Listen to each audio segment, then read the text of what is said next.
मोदी जी अभी आईआईटी के कार्यक्रम में गए थे तो आपका नाम ले रहे थे कि भाई बागेश्वर बाबा तो नहीं हूं, किसी संदर्भ में उन्होंने कहा, तो वो तो आपको याद करते हैं और आप कह रहे हैं कि जिसको जो सत्ता में आए सब ठीक। हमने एक बात माननीय प्रधानमंत्री जी से सीखी, जो उनको व्यक्तिगत मिले तो हम कह सकते हैं, हमारी जो मुलाकातें हुई उनमें हमने व्यक्तिगत ऐसा व्यक्तित्व, असाधारण व्यक्तित्व, अभूतपूर्व व्यक्तित्व, 140 करोड़ लोग हैं, कितने महात्मा नहीं, हमारे जैसे छोटे व्यक्ति को भी वो स्मरण रख लेते। ये उनके अद्भुत व्यक्तित्व की क्षमता है। दूसरी बात, इस अवस्था में भी वो दल की नहीं देश की सोचते हैं। इस पर आपका इससे बड़ा क्या चाहिए? इस निष्कर्ष पे आप पहुंच चुके हैं कि वो नरेंद्र मोदी देश की सोचते हैं। हमारा निजी मत है, हम ये मिले हैं, हम जिनको मिलते हैं, हम आपको मिले, आपके बारे में कोई भी हमसे पूछेगा कि सौरभ जी कैसे, हम कह सकते हैं ऐसे। तो हम माननीय प्रधानमंत्री जी को मिले हैं तो हम ये कह सकते हैं कि वो दल के बारे में कम सोचते, देश के बारे में बहुत सोचते हैं। अच्छा, आप 1 साल से चूक गए हैं जेनजी से। वो हमारे यहाँ पर एक नया फिनोमिना बना, तो वो पार्टी भी बनाने वाले हैं, कॉकरोच जनता पार्टी। तो जेनजी कॉकरोच हो गया, मतलब उन्होंने कहा गर्व से कहो हम कॉकरोच हैं जेनजी के लिए। जी, ये संज्ञा कैसी है? हाँ, ये तो वही बता सकते हैं जो हूं जो हूं। अपनी भारत की संविधान की यही अद्भुत स्वतंत्रता है कि आप कुछ भी कह सकते हो, कुछ भी बन सकते हो। हम तो इस देश के लोगों को, जैन जी को विवेकानंद बनाना चाहते हैं। हम देश के युवाओं को, जैन जी को अल्बर्ट आइंस्टीन जैसा देखना चाहते, अब्दुल कलाम जैसा देखना चाहते। हम देश के युवाओं को, देश की बेटियों को रानी लक्ष्मीबाई जैसा देखना चाहते। अपने अपने मन में है, यदि उन्हें कॉकरोच पसंद आया तो रख लेना चाहिए।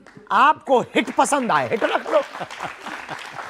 हाँ, उन्हें कॉकरोच नाम पसंद आया तो उन्होंने कॉकरोच पार्टी बना ली, किसी को खुजली हो वो हिट रख ले, मॉर्टिन रख लो, सीजीपी के बाद डीजीपी रख लो। अपने अपने काम है, सबके अपने अपने लफड़े हैं, चल रहे हैं। पर हम इतना कह सकते, जैन जी, आज की जनरेशन सिर्फ एक बात से प्रभावित नहीं होती, उसे निष्कर्ष तक पहुंचाने के लिए आपको तर्क रखना पड़ेगा, तभी आज की जैन जी आपके साथ खड़ी होगी। पर समय है, सबका आता जाता, ये बहुत छोटी बात है। हम किसी पार्टी के बारे में नहीं कह सकते, पार्टियों का अपना काम, पार्टी कुछ भी हो पर बात देश की हो, हम ये चाहते हैं। ठीक, आप लोगों के नाम पर इतनी बात हो गई, आप लोग कुछ कहना चाहते हैं, कुछ पूछना चाहते हैं? सबसे पीछे दे दीजिए, कुछ लड़कियां कुछ हैं पीछे पीछे दे दीजिए। मेरा क्वेश्चन मतलब ये था कि आजकल के जेनजी में बहुत ज़्यादा एंजाइटी और ओवर थिंकिंग की बहुत ज़्यादा समस्या है, तो उस चीज़ में आप क्या मतलब बोलना चाहेंगे कि हम कैसे उसे कम कर सकते हैं? हमको ब्रेन के एल्गोरिदम को समझना होगा। हमारा ब्रेन का एल्गोरिदम एक जैसा चलेगा तो repeat to repeat thoughts process brain में चलती रहेगी और हम एंजाइटी, डिप्रेशन, स्ट्रेस से जूझने लगेंगे। उसका सर्वोत्तम उपाय यही है कि जैसे इंजन को, ठंडा पानी को गर्म करने के लिए हमको चूल्हे पर रखना होता है, पर ठंडा करने के लिए कुछ नहीं करना पड़ता, चूल्हा बंद करना होता है। ऐसे ही हमको एंजाइटी और डिप्रेशन को समझना होगा कि जब ओवरवर्क हमारे ब्रेन को होता है तो वो एंजाइटी और डिप्रेशन में बदल जाता है, और वर्क लेस हो जाएं, थॉट्स लेस हो जाएं और नो माइंड मेडिटेशन यदि करें तो हम एंजाइटी से बच सकते हैं। और वो कैसे करना है वो आपको सिखा सकते हैं जी। राधे राधे गुरुजी, मेरा राधे नाम राधे। प्रियंका है। मेरा ये क्वेश्चन है कि जैसे कि इंस्टाग्राम की तरफ लोग आजकल, जो हमारी जनरेशन है, बहुत खींची जा रही है, बहुत ज़्यादा इंस्टाग्राम स्क्रॉल करे जा रहे हैं, तो इससे दूर कैसे जाया जाए? मोबाइल फोड़ दो। वो ही छोड़ा जाता है ना। ये तो हर किसी अपनी में है। भावनाओं पे कंट्रोल करने के ऊपर है। आपकी भावना यदि आपके कंट्रोल, पहले आपको ये समझना होगा आप मन के गुलाम है कि मन आपका गुलाम है। हम भी, हमारे पास भी मोबाइल है, हमारे पास भी इंस्टाग्राम है, यूट्यूब है, लेकिन वो हमको प्रभावित नहीं करता कि आप चलाओ। हम उसको कहते हैं अब तुझे चलाएंगे। अपने ऊपर है कि कभी हम बिल्कुल नहीं चलाते, कभी 20 मिनट चला लेते हैं, कभी न्यूज भर स्क्रॉल करते हैं। तो हमारी भावना यदि हमारे कंट्रोल में होंगी तो दुनिया की कोई भी इंस्टाग्राम ऐप, टिकटॉक आपको प्रभावित नहीं कर पाएगा। यदि आपकी भावनाएं आपके कंट्रोल में है और भावनाएं कंट्रोल होंगी ध्यान से। यही एक रास्ता है कि आप जो है अपनी भावनाओं को कंट्रोल करें।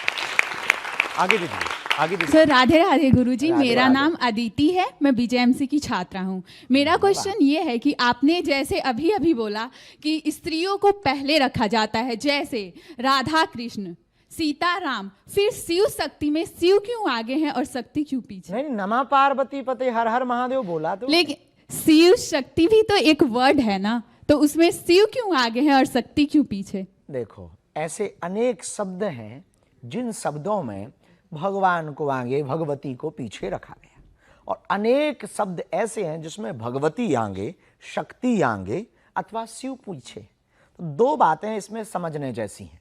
आपने नमः पार्वती पते हर हर महादेव सुना या पकड़ा, अथवा शिव शक्ति पकड़ा, वो आपके ऊपर है। हमारे जैसे सोच के व्यक्ति ने नमः पार्वती पते हर हर महादेव से पकड़ा है। मेरा आज का सवाल यह है कि आपको जेंजी गुरु कहा जाता है, पर लेकिन जो सीजेपी प्रोटेस्ट हुआ था उसमें आपका क्या कोई योगदान था?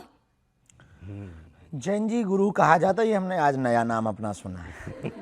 उसके लिए थैंक यू, उसके लिए धन्यवाद। एक साल हम चूक जरूर गए, पर आप लोगों ने हम पे कृपा कर दी।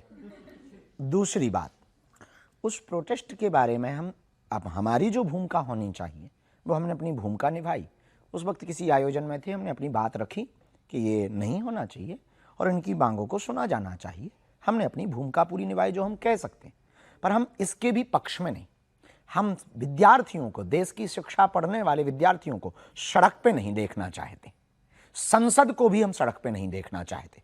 हम चाहते हैं देश की सरकार एक ऐसा डोर ओपन करे जिसमें विद्यार्थी अपनी डायरेक्ट बात पहुंचा सके।